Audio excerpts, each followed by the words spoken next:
మీనా వచ్చి బాలుకి ఒక షాక్ న్యూస్ ఇస్తుంది. రోహిణి తన తల్లి బొట్టుని అమ్మేసి 2 లక్షలు కామాక్షికి ఇచ్చింది అని, ఆ డబ్బు మీనా దొంగ కాదు అని ప్రూవ్ చేయడానికి రోహిణి ఇలా చేసింది అని మీనా నమ్ముతుంది. కానీ బాలు మాత్రం ఇది అసలు నమ్మడు. రోహిణికి మీద అంత ప్రేమ ఎక్కడ నుంచి వచ్చింది, దీనివల్ల ఏదో గట్టి సీక్రెట్ ఉంది అని బాలు ఫిక్స్ అవుతాడు. కిచెన్లో మీనా శృతి మాట్లాడుతున్నప్పుడు రోహిణి వస్తుంది. మీనా తనకి థ్యాంక్స్ చెప్పి తాళిబొట్టు అమ్మిన విషయం అడుగుతూ ఉంటుంది. రోహిణి ఏమో ఇంట్లో గోల ఆగాలి అని చేశాను అని కవర్ చేస్తూ ఉంటుంది. కానీ శృతి మాత్రం నేను కామాక్షి ఆంటీ ఇంటికి వచ్చి ఆ రోజు ఎవరు వచ్చారో లిస్ట్ తీసి దొంగని కనిపెడతా అని రోహిణికి టెన్షన్ పెడుతూ ఉంటుంది. ఇంకో పక్కన మీనాకి ఒక అన్నోన్ అబ్బాయిని ఫాలో చేస్తూ ఉంటాడు. ఈసారి మీనా భయపడకుండా పేపర్ స్ప్రే రెడీగా పెట్టుకొని వాడిని కాన్ఫరెన్స్ చేయడానికి వెళ్తుంది. కానీ వాడు మీనా రావడం చూసి భయపడి పారిపోతాడు. మీనా వల్ల అక్క సుమతికి ఈ విషయం చెప్తే నీకు పెళ్ళి అయ్యింది అని వాడికి తెలియదేమో, డైరెక్ట్గా చెప్పే అని అడ్వైస్ ఇస్తూ ఉంటుంది.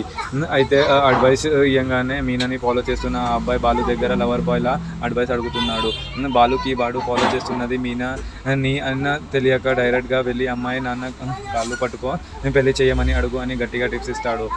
ఇక ప్రభావతి ఫేస్ పైన పిండి పడిన ఆ ఫోటోని శృతి స్టేటస్లో పెడితే ఎవరో దాన్ని దృష్టి బొమ్మ ఫోటోలా మార్చి మార్కెట్లో అమ్మేస్తారు. మన షోరూమ్కి ఒక అతను వచ్చి ఇది గట్టి మహిమ ఉన్న ఫోటో అని ప్రభావతిని అమ్ముతాడు. మనోజ్ ఆ ఫొటోస్ అన్నీ కొన్ని ఇంటికి తెచ్చాక ప్రభావతికి ఫుల్ ఫైర్ వస్తుంది. ఇది మీనానే చేసింది అని తిడితే శృతి వచ్చి మీనా కాదు నేనే ఆ ఫోటోని స్టేటస్లా పెట్టాను, అది వైరల్ అయ్యి ఇలా అయ్యింది అని చెప్తూ ఉంటుంది. బాలు ఇంకా సత్యం గారు మాత్రం ప్రభావతిని మీ ఫోటో ఇంట్లో కూడా ఒకటి తగిలిద్దాం అని ఫుల్గా చెప్తూ ఉంటారు. మన నెక్స్ట్ ఎపిసోడ్లో ఏం జరగబోతుంది అనేది చూద్దాం. Thank you.